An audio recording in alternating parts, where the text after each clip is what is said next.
Hello সবাইকে, good morning. সবাই কেমন আছো? আজ শনিবার, তাই ভাবলাম কি বানানো যায়। তারপরে ভাবলাম যে একটু সয়াবিনের কারি বানিয়ে ফেলি।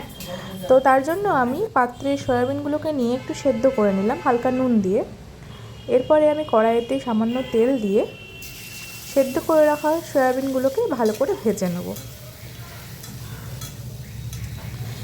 একটু লাল লাল করে ভাজা হওয়া পর্যন্ত আমি সেটাকে ভেজে নেব।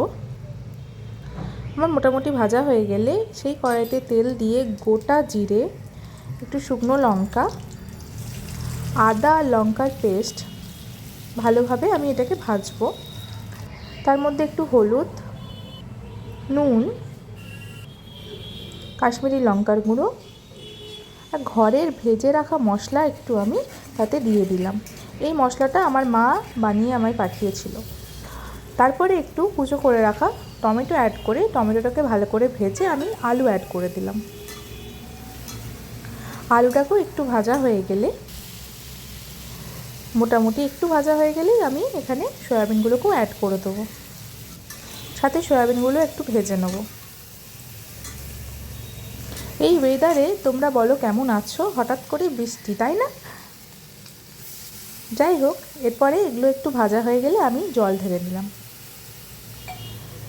মোটামুটি আমার তরকারি এবারে ফুটে এসেছে। নামানোর আগে আমি 1 চামচ মতো ঘি ছড়িয়ে জিনিসটাকে নামিয়ে নেব। গরম গরম ভাতে খাওয়ার জন্য একদম পারফেক্ট। চলো সবাই ভালো থেকো, টাটা।